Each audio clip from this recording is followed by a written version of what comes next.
அனைவருக்கும் வணக்கம். வணக்கம். இது நியூஸ் ஃபர்ஸ்ட் இன் பிரதான செய்திகள். பிரதான செய்திகளோடு இணைந்து கொண்டிருப்பவர்கள் பிரியா லாலசுந்தரம், ஜெஃப்ரி ஜெபதார்ஷன்.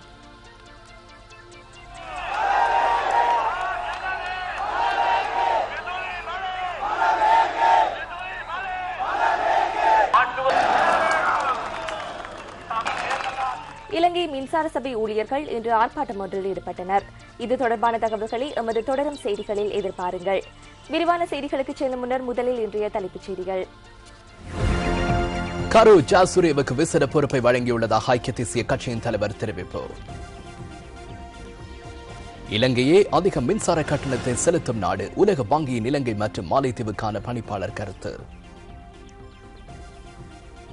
போலீஸ் போதைப்பொருள் ஒழிப்பு பணியகத்தினால் கைது செய்யப்பட்ட சந்தேக நபர் உயிரிழந்தமை தொடர்பில் விசாரணை.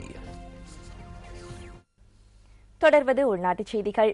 இலங்கை மின்சார சபை ஊழியர்கள் இன்று ஆர்ப்பாட்டம் ஒன்றில் ஈடுபட்டனர். தமக்கு கிடைக்க வேண்டிய 10 மாத கால நிலுவை சம்பளத்தை வழங்குமாறு கோரியே இவர்கள் இன்று ஆர்ப்பாட்டத்தில் ஈடுபட்டனர்.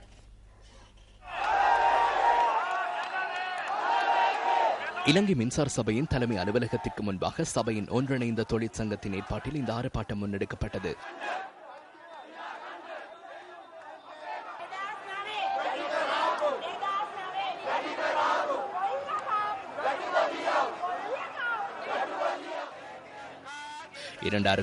ஆண்டு வழங்கப்பட்ட சம்பள உயர்வின் போது அந்த ஆண்டின் ஜனவரி மாதம் முதல் அக்டோபர் மாதம் 31ஆம் தேதி வரையான 10 மாத கால பகுதியில் ஊழியர்களின் விருப்பத்திற்கு மாறாக சம்பளத்தின் ஒரு தொகை செலுத்தப்படவில்லை என ஊழியர்கள் குற்றம் சுமத்துகின்றனர். ரத்தம் சிந்தி உழைத்த 10 மாத சம்பள பணத்தினை நாடு இனம் என கூறி பலவந்தமாக வைத்துக் கொண்டனர். இது மிகவும் கீழ்த்தரமான வேலை. இது முறையற்ற ஒரு தீர்மானம். இந்த கொள்கை தீர்மானத்தினை அரசாங்கம் உடனடியாக நிறுத்திக் கொள்ள வேண்டும் என நாங்கள் அழுத்தம் கொடுக்கிறோம். அவற்றை ஒரு புறத்தில் புறந்தள்ளிவிட்டனர். இந்த ஆர்ப்பாட்டம் தொடர்பில் மின்சக்தி எரிசக்தி அமைச்சர் பாட்டலி சம்பிக்க ரணவக்கவிடம் நாங்கள் தொடர்பு கொண்டு வினவினோம். இலங்கை மின்சார சபை ஊழியர்களுக்கு 2012ஆம் ஆண்டு ஜனவரி மாதம் சம்பள உயர்வினை பெற்றுக் கொடுக்க நடவடிக்கை எடுத்து வருவதாக அவர் குறிப்பிட்டார். மின்சார சபை மாத்திரமல்ல, அதனுடன் நீர்வழங்கல் வடிகாலமைப்பு சபை, துறைமுகம், பெட்ரோலிய கூட்டுத்தாபனம் உள்ளிட்ட 4 நிறுவனங்களுக்கும் 2009ஆம் ஆண்டு சம்பள உயர்வு வழங்கப்பட்டது.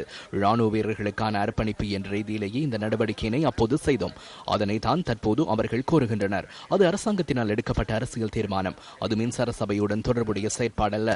நாங்கள் நிதி அமைச்சுக்கு சமர்ப்பித்துள்ளோம். இந்த விடயம் தொடர்பில் நமக்கு தீர்மானம் ஒன்றை பெற்றுக் கொடுக்க முடியாது. இலங்கை வர்த்தக சம்மேளனத்தின் 172வது வருடாந்த பொதுக்கூட்டம் நேற்று மாலை கொழும்பில் நடைபெற்றது. இந்த நிகழ்வின் பிரதம அதிதியாக உலக வங்கியின் இலங்கை மற்றும் மாலைத்தீவுக்கான பணிப்பாளர் ரியரே டுகை கலந்து கொண்டார். Although the country has won the war, its main challenge is to win the confidence of all communities alike.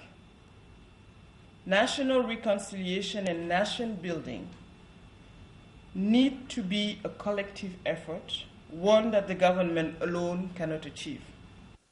இந்த நாடு யுத்தத்தை வெற்றி கொண்டாலும் அனைத்து சமூகத்தினரின் நம்பிக்கையை வெற்றி கொள்வதே முக்கிய சவாலாக உள்ளது. தேசிய இணக்கப்பாடு மற்றும் தேசத்தை கட்டியெழுப்புதல் கூட்டு முயற்சியாக இருக்க வேண்டும். அரசாங்கத்தினால் மாத்திரம் அதனை அடைய முடியாது. நாடு பெற்ற வெற்றியை தக்க வைத்துக் கொள்வதில் தனியார் துறையினரின் உதவி மற்றும் பங்களிப்புடன் சர்வதேச சமூகத்தின் உதவியும் அவசியமாக தேவை. வர்த்தகத்தின் மூலம் மக்களை ஒன்றுபடுத்தி அவர்களை வளமாக வைத்திருக்க முடியும்.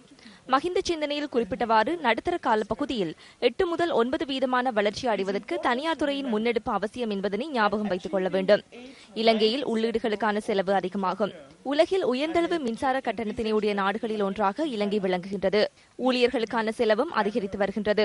இதனைவிட இலங்கையில் உள்ள இறுக்கமான ஊழியர் சட்டங்களினால் ஊழியர்களுக்கான செலவு மாற்ற முடியாத செலவாக அமைந்துள்ளது. முதலீடு செய்வதற்கான தீர்மானத்தை மேற்கொள்ளும் போது எந்தவொரு முதலீட்டாளரும் இந்த விடயங்கள் குறித்து கவனம் செலுத்துவார். யுத்தத்திற்கு பின்னர் எதிர்பார்க்கப்பட்ட வெளிநாட்டு நேரடி முதலீடு இதுவரை கிடைக்கவில்லை. இன்று நாட்டின் மொத்த உள்நாட்டு உற்பத்தியில் 1% குறைவாகவே வெளிநாட்டு நேரடி முதலீடுகளின் வருகை அமைந்துள்ளது.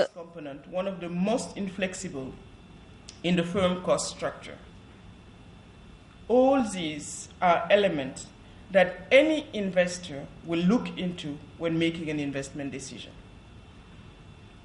Clearly, the anticipated FDI flows following the end of the conflict has not materialized. The total FDI inflow represents less than 1% of GDP today. Police போதைப்பொருள் ஒழிப்பு பணியகத்தினால் கைது செய்யப்பட்ட சந்தேக நபர் உயிரிழந்தமை தொடர்பாக விசாரணை ஆரம்பிக்கப்பட்டுள்ளது. சன்ன இஷாக்கரே என்ற குறித்த சந்தேக நபர் பரலி லெஸ்லி ரணக்கல மாவட்டத்தில் வைத்து இன்று காலை போலீஸ் போதைப்பொருள் ஒழிப்பு பணியகத்தின் அதிகாரிகளால் கைது செய்யப்பட்டார். சந்தேக நபரின் மரணம் தொடர்பில் உறவினர்கள் வழங்கிய முறைப்பாட்டிற்கு அமைய மனித உரிமைகள் ஆணைக்குழுவின் அதிகாரிகள் வாக்குமூலங்களை பதிவு செய்துள்ளனர். 7 பேர் அளவில் வந்து அவரை பிடித்து சுவரில் மோதி அடுத்து கைவிழுங்கையிட்டு அழைத்துச் சென்றுள்ளனர். 3 மாதங்களுக்கு முன்பு ஒரு தடவை வீட்டுக்கு வந்து மகன் எங்கே என்று கேட்டார்கள். யாராவது பிடித்து தருமாறு கேட்டார்கள். பிடித்துக் கொடுக்கவில்லை என்றுதான் அவர்கள் இவ்வாறு செய்திருக்கிறார்கள். நாங்கள் பார்க்க சென்றோம். அப்போது 8 பேர் அவரை அடித்துக் கொண்டிருந்தார்கள். தலையை பிடித்து தள்ளினார்கள். அப்போது அவர் எம்மை பார்த்தார். அப்போது போதைப்பொருள் தடுப்பு பிரிவினர் எம்மை பார்த்தனர். எம்மை தகாத வார்த்தைகளால் தூற்றி விரட்டினர். அதன் பின்னர் அடித்தடித்து கூட்டிச் சென்றனர். அவர்கள் அடித்தார்கள். இறுதி தருவாயில் எம்மை பார்த்தார். அப்போது அவரை கூட்டிச் சென்றனர். சந்தேக நபர் இன்று பகல் தேசிய வைத்தியசாலைக்கு கொண்டுவரப்பட்டதாகவும் அவர் உயிரிழந்துள்ளமை பின்னர் தெரியவந்துள்ளதாகவும் வைத்தியசாலை போலீசார் தெரிவித்தனர்.